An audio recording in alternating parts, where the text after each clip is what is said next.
O escritor e roteirista André Castilho escreveu o livro A Janela ou Janela?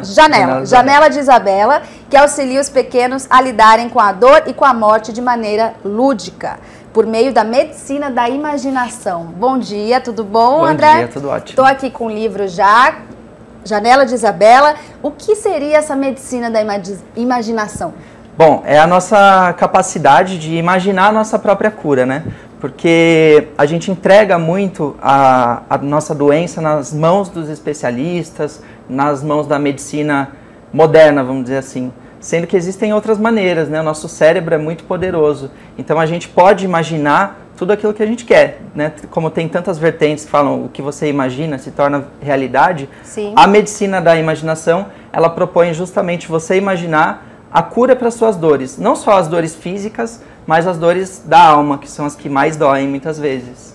E como que você teve essa inspiração para escrever? Da onde que surgiu essa ideia de falar sobre esse assunto? Bom, eu fiz um trabalho em 2013 para o GRAAC, que é uma instituição que é parceira do livro, que é uma das mais respeitadas, né, que cuida de crianças com câncer em casos de alta complexidade gratuitamente. E eu fiz um trabalho filantrópico lá para eles, com a minha produtora de filmes. E lá eu conheci crianças e convivi na casa Ronald McDonald, que abriga essas crianças que vêm de fora para se tratarem em São Paulo. Fiquei um dia lá captando imagens, conhecendo a criançada e me interessei muito pela rotina. Eu sempre tive, sabe, medo, assim, eu não suporto ver uma criança sofrendo, aquela coisa que a gente tem, assim, de não querer se aproximar pra gente não sofrer, uma coisa bizarra. Mas aí eu convivi e lá eu conheci essas crianças, conheci médicos que tratam essas crianças e pude entender que faltava um apoio para falar sobre a doença e sobre morte, que é rotina nesses hospitais. Então, o índice de cura do câncer infantil ele é alto quando é diagnosticado a tempo e quando ele é tratado, é mais de 70%. Mas as crianças que estão lá, elas convivem com amiguinhos que acabam falecendo, não resistindo ao tratamento. E não existe muito suporte. Elas lidam com a morte diariamente, né? Diariamente. Então é uma coisa comum. Enquanto a gente que é adulto ou que não tem ninguém na família com essa questão, a gente foge, as crianças elas estão ali no tratamento. Muitas vezes o tratamento dura 5 anos. E quantos amiguinhos não foram perdidos ao longo desses 5 anos, né? E lá no GRAAC eles falam que virou estrelinha. Então, um tempo depois que eu fiz esse trabalho, eu perguntava para a médica que eu fiquei amigo, e ela, e o fulano virou estrelinha. Então isso me tocou muito. A partir desse insight, e também conversando com uma outra médica, falando que as famílias também não se sentem com suporte literário, com alguma obra mais lúdica, eu comecei a pensar, eu comecei a anotar algumas coisas, e o livro foi começando a gestação do livro. E a medicina da imaginação não foi... Primeiro eu escrevi o livro, depois eu falei, isso daqui é a medicina da imaginação. Depois você entendeu esse conceito. Eu estava preocupado com a história no momento. E qual que é a história? Conta um pouquinho assim pra gente. A história é a história da Isabela, que é uma menina de 10 anos de idade, que chega num quarto novo do hospital, num quarto muito chato, onde não tem nada acontecendo, onde tudo é cinza, só tem uma janela que não dá para lugar nenhum, para uma rua chata onde nada acontece. Ela tá... Além do sofrimento, a gente ainda não entende o que está acontecendo, né? Só sabe que ela está muito entediada. Depois a gente entende que ela está num quarto de hospital. E a avó dela, que é a avó Clotilde, fala assim, olha, Isabela, por essa janela você pode ver tudo que você quiser. Tem um mundo de coisas acontecendo. Você só precisa olhar com os olhos da imaginação. Então, a Isabela, num primeiro momento, ela é resistente. Ela fala, mas eu quero televisão. Porque também esse livro tem uma crítica às crianças que perdem a imaginação ficando só grudadas nas telas, né? E aí a avó fala, não, com a imaginação você vai muito mais longe do que com a televisão. Até tem uma hora que a Isabela ganha uma televisão do pai, de tanto ela encher o saco. E aí ela fica viciada, se torna um zumbi, e no momento que ela sente dor, que ela precisa, ela não consegue acessar a imaginação. Porque justamente a avó dela ensina ela a mergulhar em universos fantásticos dentro daquilo que ela vê. Então ela vê uma pomba voando pela janela. Ela já imagina que a pomba é noiva, que está fazendo a dieta da pipoca, e por isso que ela está picando a pipoca, e ela já entra numa brisa. E essas brisas que ela entra, sempre trazem, essas brisas trazem um ensinamento. Então, por exemplo, tem uma hora que ela encontra uma folha dentro do quarto, e ela pega a folha, e aí ela conversa com a Dona Árvore, e a Dona Árvore propõe para a Isabela entrar em um monte de animais da natureza. Então ela vira uma águia, ela vê as coisas de cima, aí ela vira uma cobra, só que sempre esses animais estão sendo caçados ou caçando. E a Isabela pula fora sempre que é um momento que vai ter uma morte iminente, assim, que ela vai ser devorada por alguém, por exemplo. E a árvore pergunta assim, por que você sempre foge na hora que você vai ser abocanhada? Ela fala, porque eu não quero morrer, eu não quero. Ela grita assim, eu não quero morrer. E aí ela explica, olha Isabela, até eu que tenho mais de 300 anos vou morrer. A morte faz parte do ciclo da natureza. E a Isabela guarda esses ensinamentos para momentos onde ela tem crises agudas da doença. Então ela vai se fortalecendo, ela vai amadurecendo. E vai ensinando os pais. Ela se mostra, os pais não, o pai e a avó. Porque ela é criada pelo pai e pela avó. Ela mostra assim, olha, é natural, pai. Eu não preciso ser uma grande mulher, uma hora que assim, é iminente, que não tem mais volta, né, que não tem mais tratamento, que alivie, aliás, só os cuidados paliativos. Aí ela fala, pai, eu já sou essa mulher. Eu não preciso ser uma grande médica. Eu já sou a Isabela. Estou pronta. Então, e é sempre através de um lado lúdico. Eu também bonito. Não posso dar muito spoiler, mas você vê logo de cara no livro que é uma situação inevitável. Sim. Mas não é sobre isso, né? E ela morre no final. É sobre como ela se prepara para isso. O que ela deixa de mensagem para quem fica. E com certeza, isso que você traz no livro também ajuda os familiares a lidarem com isso. Adultos também, né?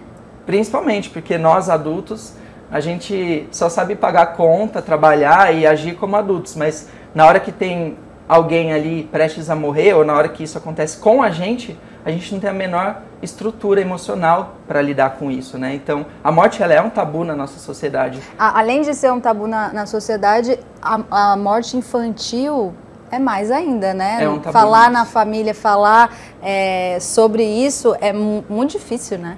É muito difícil. É assim, você dificilmente vê uma família onde morre uma criança falando sobre a criança com alegria. É como se a criança não existisse, ela vai se tornando um fantasma, porque morreu cedo, então não vamos falar sobre isso porque é um grande tabu, né? E é diferente quando morre uma pessoa idosa, que também existe todo aquele sofrimento quando está prestes a acontecer, mas se fala, né? O vovô gostava de fazer isso. Com criança não, é como se ela não existisse, como se isso abafasse o que aconteceu e como se isso neutralizasse toda a existência que ela teve, né? As crianças que passam por uma doença terminal, isso conversando com médicos de cuidados paliativos do GRAAC, elas vivem muito intensamente. Chega um momento que elas entendem que elas vão morrer e elas passam a viver cada dia. Então, a Isabela, ela fala, não é que eu quero morrer, quando ela entende que ela vai morrer, ela fala, eu vivo para mais um abraço, mais um narizinho, que ela faz narizinho com o pai dela, que aquele, sabe, de colocar. E ela fala, cada narizinho faz a diferença. E a gente deveria viver assim, porque qualquer coisa pode acontecer a qualquer momento, né? Tanto que quando morre alguém do nada, nossa, foi uma tragédia. E a morte é a única certeza que a gente tem, né? E trazer esse tema é muito difícil. Falar de morte é sempre muito difícil, mas tem que falar, né? Tem que trocar, tem que... Não tem jeito, é inevitável, né? E se a gente tivesse uma data, falar, eu vou morrer em 2053, no dia tanto de janeiro, a gente estaria cada dia se preparando para esse dia. Mas a gente acha que é infinito, né? Só quando, vamos dizer, quando bate água na bunda que a gente resolve acordar para a vida. Exato. Então a gente não pede perdão, a gente não perdoa, a gente vai guardando mágoas até o leito da morte. E muitas vezes a gente não tem a oportunidade de pedir perdão, porque nem todo mundo vai ter a oportunidade de estar no leito de morte, né? Então isso é até uma coisa que eu estava conversando com o pessoal, com esses médicos, que uma pessoa que passa por uma doença terminal, ela tem tempo, ela tem mais tempo de se preparar e de amadurecer a ideia de que ela vai morrer do que alguém que simplesmente nunca se preparou por isso, pega uma doença e em 2 dias morre, sabe? Sim. E ainda mais o câncer, que é uma doença que vai consumindo, às vezes você vive muito com o câncer, né? Isso. Você vive muitos anos, muito tempo com o câncer. Eu vou fazer uma pergunta aqui, tirando do seu próprio livro que eu li. Será que a criatividade de uma criança é capaz de aliviar a dor e o sofrimento em uma doença? É isso que a gente está falando, né? A criatividade pode ser um tipo de remédio, né? Exato. Para tudo, né? A criatividade, você criar histórias. Eu acho que todo mundo já teve um amiguinho virtual, um amiguinho imaginário quando era criança, sim, né? Com certeza. E esse amigo imaginário sempre ajudou nos momentos que a gente sentiu medo, nos momentos que a gente não sabia o que fazer. Era assim, às vezes a mãe não entendia o que estava acontecendo com você, mas o amiguinho imaginário entendia. Inclusive, quem fez a ilustração desse livro foi um amigo meu, que é o Fabiano Tatu. Que é lindo. Que é lindo. E ele fez um projeto que eu convido vocês a conhecerem, também filantrópico, para um hospital lá dos Estados Unidos, que chama Sociedade dos Amigos Imaginários, que é justamente uma série de animação infantil, mais de 20 episódios, que explicam câncer para crianças com câncer, através de amigos imaginários. Então eles convidaram produtoras do mundo inteiro para criarem episódios para explicar o câncer de uma maneira lúdica, justamente porque ele viu que as crianças, muitas vezes, quando recebem o diagnóstico, os pais e as crianças recebem só uma cartilha, do tipo, seu filho tem câncer, e agora? E é extremamente técnico.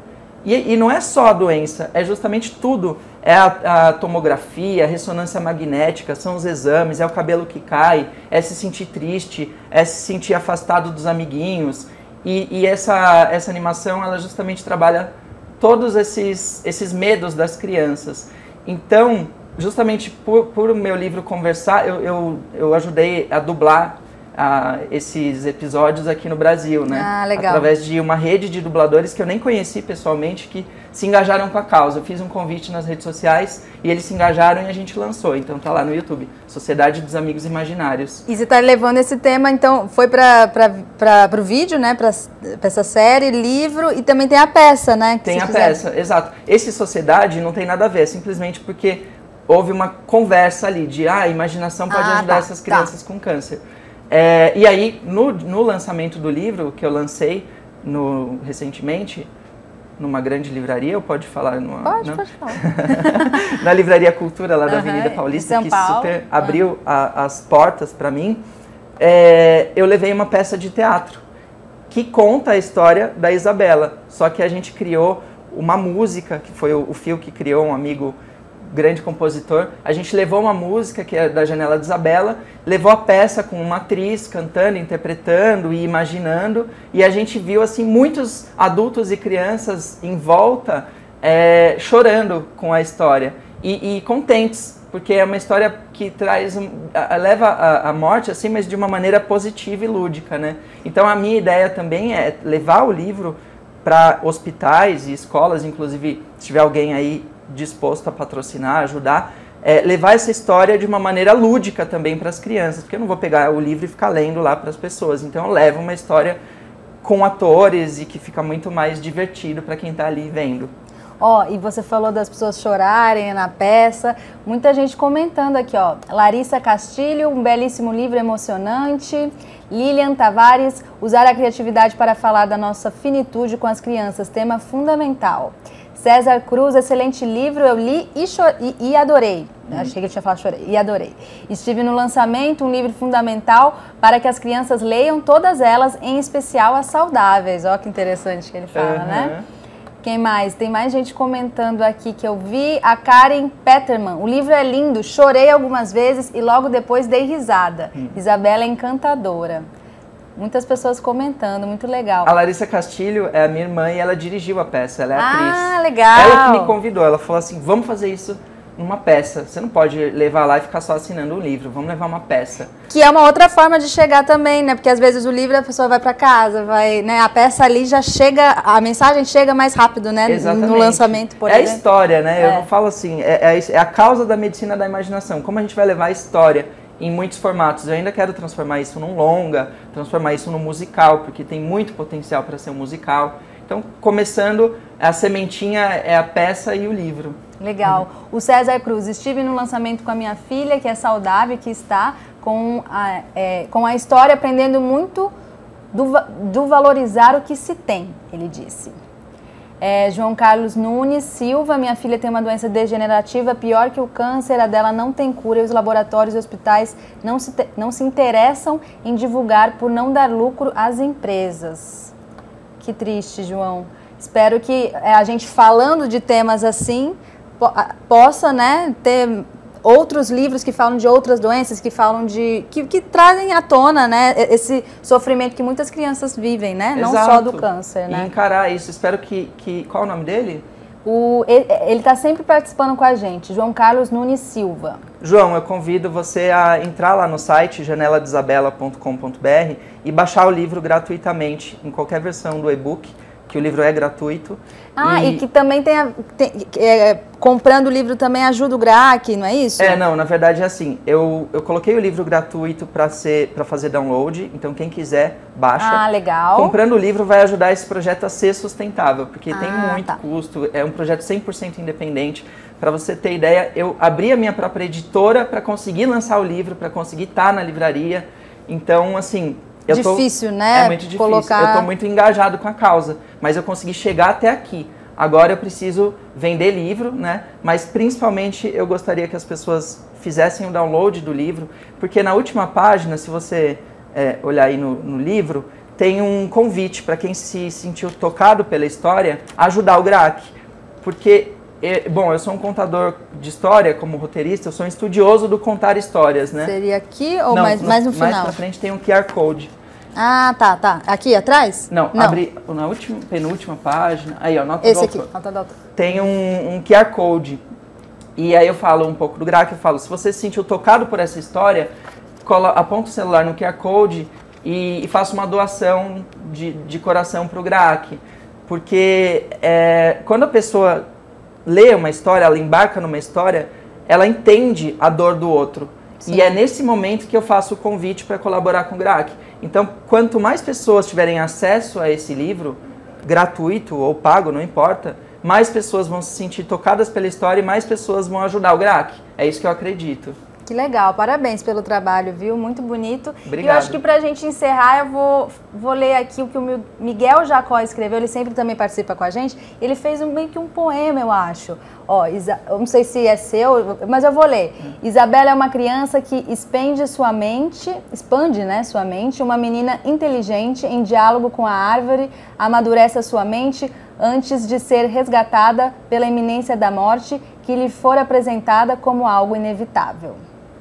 Não é sua, é dele. Não, é dele, né? Lindo. Miguel, obrigada, Miguel. Que bonito. Muito obrigado. Eu acho que ele ouvindo a gente, ele escreveu aqui.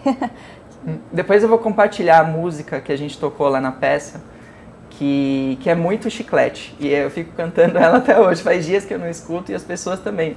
Eu tô cantando essa música até hoje. Já faz 2 dias que o livro foi lançado. Que legal. Eu vou colocar nas redes também. Coloca, para quem quer saber mais. Você quer dar o site? Tem algum site? janeladisabela.com.br. Eu queria sugerir um outro livro que eu descobri ontem. Que você falou antes pra mim, é verdade. É muita coincidência, eu peguei aqui, ó. Chama, acho que não vai dar pra mostrar na câmera.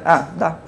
Chama Visualize a Sua Cura, da Anita Moraes. Ela é uma psicanalista junguiana e ela fez 173 exercícios de visualização que desbloqueiam emoções com reflexo na psique e no organismo. Existem estudos, né, da ciência a respeito desse tema.